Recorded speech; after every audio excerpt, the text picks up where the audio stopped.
Well, it's January 5th, and Josh and I are set up for the afternoon hunt. This is a small secluded turnip plot, and I've been getting pictures of the oldest deer on the farm in this spot. So Josh and I drug 2 stands in here, found a tree that would work on the north side of the plot, and started setting up. And I was actually up in the tree. Josh was on the ground. We had a yearling come out, and it wasn't really a big deal, but then a whole bunch of other doe started running down the hill, running through the plot, and I could hear grunting up on the hill, and it's 1:30 in the afternoon. This is January 5th, and sure enough, the deer we came in for, the old 8-pointer, oldest deer on the farm, comes out grunting, chasing these does at 1:30 in the afternoon through the plot. So unfortunately, the camera was in the backpack. We were still trying to get set up, so there's no footage, but it's crazy. I mean, I definitely didn't expect. I was hoping to see that deer, obviously, but wasn't ready to see him at 1:30. But there is one other deer. He's actually my number 2 buck, buck I call Crown Royal. He's been in this plot occasionally, but it's been a lot more sporadic in comparison to this old 8-pointer. So 5 days left in the season. I'll be happy to put my tag on either one.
For a few days in a row, I hunted a stand targeting the oldest deer on the farm. Although I never caught up with him, I got to watch a lot of young bucks all 3 days, including a deer I call Little George. He's a 3-year-old that I would love to see in a couple of years, as his frame resembles that of George Brett, the deer I've been chasing all season long.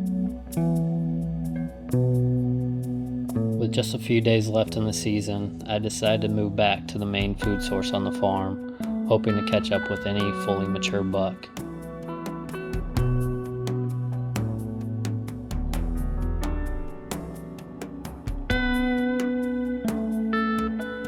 The only mature buck that I saw that evening was one that had already shed both sides, a deer I believed to be Callie.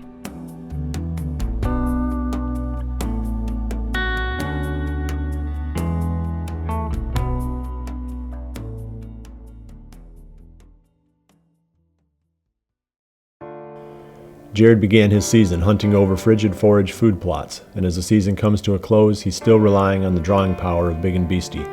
This brassica blend is so attractive that the deer will dig through the snow to get to the bulbs. If you have just one food plot to plant this year, Big and Beastie provides season-long attraction. This is the Cabela's Instinct Reliant Whitetail 3.5mm rubber boot. Really like a lot of the features of this boot. It's an overbuilt rubber hunting boot that is made for a hardcore whitetail hunter.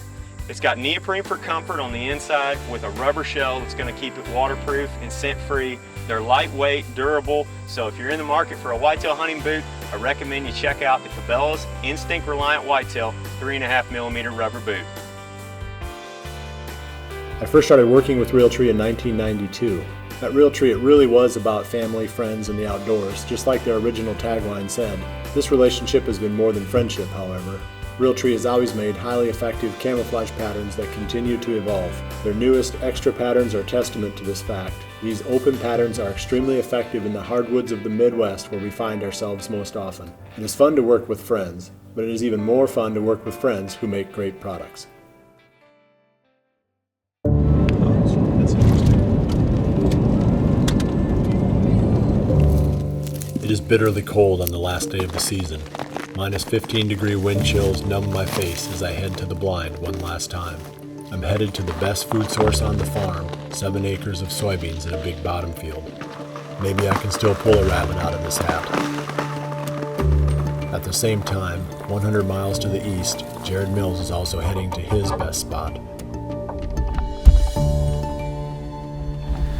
Well, here we go. It is the final day of Iowa's deer season. It's January 10th, and it is freezing. I think the wind chill right now is negative 15. I'm set up overlooking a standing corn food plot for my final sit of the year.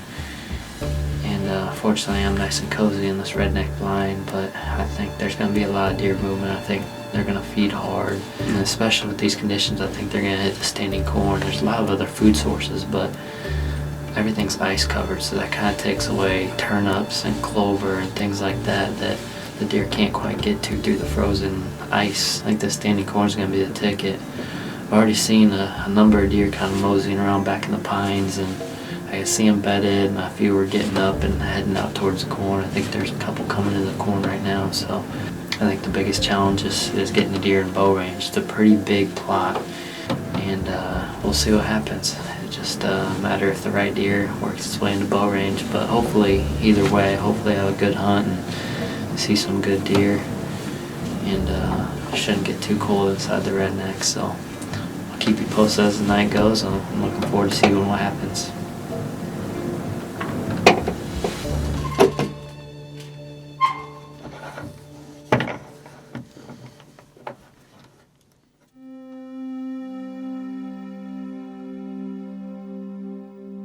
As soon as I get settled in the blind, deer start filtering into the field.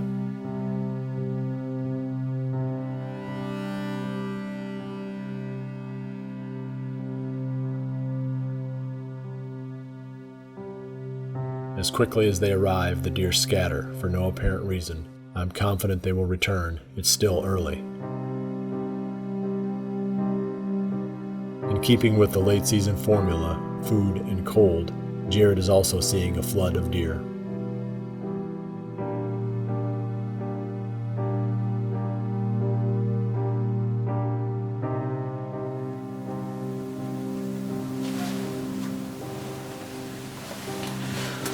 Well, that buck that just came out went to the corn. That's the deer I call Fatty, the one I was hoping to see tonight. It's still really early, so that's a really good sign. It's a good thing he came out early. It gives him time to work down this way and hopefully at some point get in bow range. The only problem is I lost him right now. I'm hoping he'll work back in one of these openings, but it's a lot harder than I thought to see through the standing corn right now, so hopefully I'll be able to keep track of him here as the night moves on, but it's off to a good start. A lot of mature deer moving. The sun hits the horizon. Time is running out. Jared is on the edge of his seat as the mature 8-pointer works closer, but I'm still waiting for the day's first adrenaline rush. There are surprisingly few deer in front of my blind.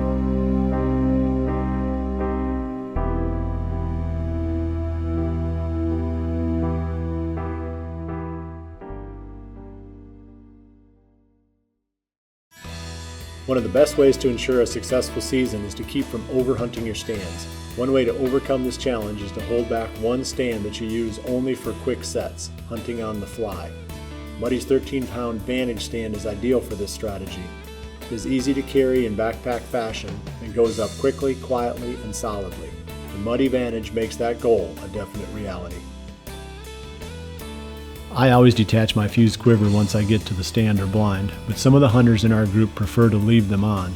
Fused quivers are easily detachable for guys like me, but they are light and lock solidly in place for those who prefer not to take them off. They also feature Fuse's stealth dampening system to reduce vibration. In the first episode of Chasing November, I talked about a giant buck I shot in 2012. It was the buck I'd nicknamed the Double G4 buck. I didn't go into any detail about that hunt because it was a historical kill, but I actually patterned that buck in part using trophy rocks during the summer of 2012. He showed up on 2 different mineral sites within his fairly small core area. These appearances not only confirmed that he was still around, but gave me some very interesting photos to look at as I prepared for the season. Trophy rocks played a very tangible role in my successful hunt for this great deer.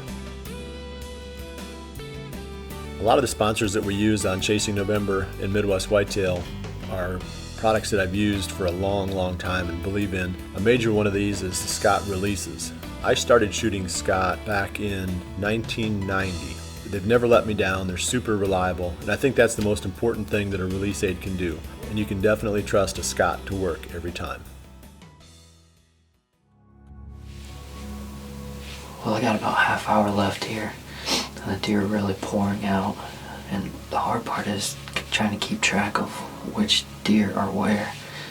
That fatty buck that I was hoping to work it into bow range tonight, I've only seen him a couple of times. It's hard to get glimpses. The standing cord is just too thick. You see him in certain lanes, but for the most part I can see when the deer leave the plot, and I haven't seen him leave yet, so I'm hoping and assuming he's still out in the fruit plot somewhere. So as it gets closer to dark, there's these sugar beets out in front of the blind. A lot of the deer are kind of working out here, and even though they're pretty frozen, they're still feeding on a little bit. So I'm gonna sit tight here, and hopefully Fatty will be one of those deer to work this way.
I'm gonna try to be quiet because I'm not positive where he's at. I can see my light and knock out there, and I'm pretty sure that the arrow, I know the arrow didn't pass through, I'm pretty sure the arrow never fell out at all.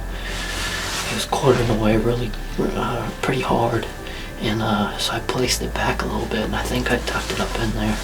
But that's the deer I came in here for tonight, specifically a deer I call Fatty. Can't stop shaking between being negative 20 degrees out and having just killed a buck. I'm pretty excited, but I'm gonna just try to slowly pack up and maybe wait for someone to get here to help film the recovery, and hopefully he's laying right there. It'll be a heck of a way to end the season.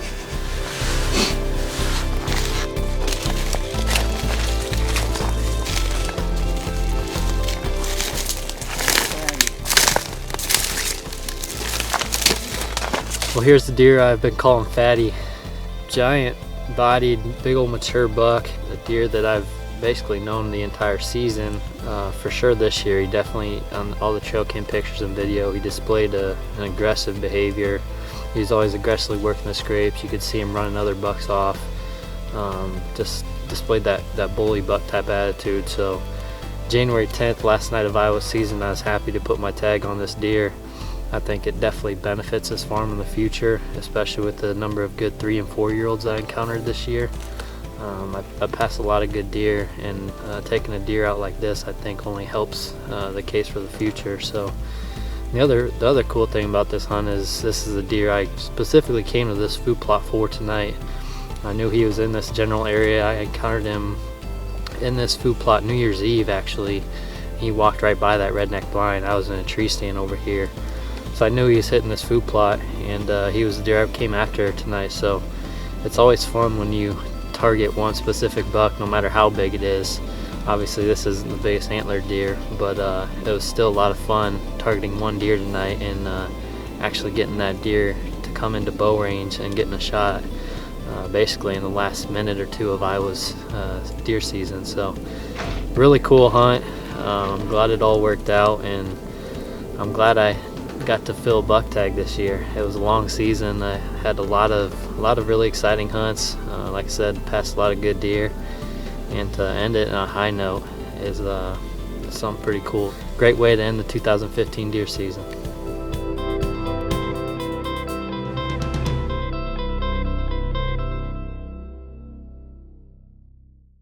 Holding onto a bow in frigid temperatures of the late season can be torture on your hands and compromises your ability to make the shot. Hoyt's carbon riser bows solve this problem because the carbon doesn't transmit the cold and actually feels warm to the touch. This may seem like a small point in your bow selection process, but it makes a big difference when the mercury drops. On the last evening of the season, Jared was hunting a spot where deer can come from any direction around the blind, and you keep a window cracked for quick and quiet shooting. In this situation, you are likely to get busted. Jared chose to use an ozonics unit to eliminate his scent. This played a major role in his ability to get the shot. I've mentioned how redneck blinds have changed the way we hunt. Now we can sit through the harshest weather conditions.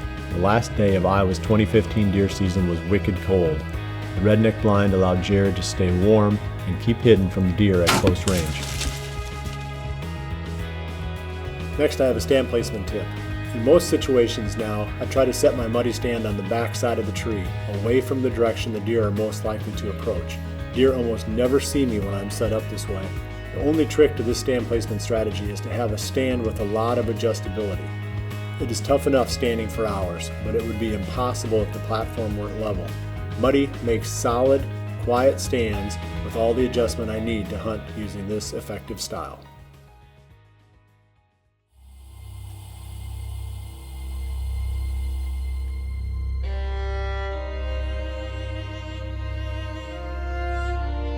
Many stories played out over the 2015 season. It was the roller coaster ride we expected it to be, the way it is every year. We had highs and lows. Oh my gosh, yes! Nice, dude. I'm so glad we stayed.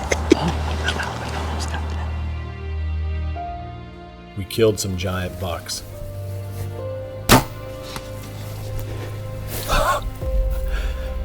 Look at that whitetail. Holy smokes. We also had some giants that got away forever. Big Junior being one of them, and as we soon learned, George Brett.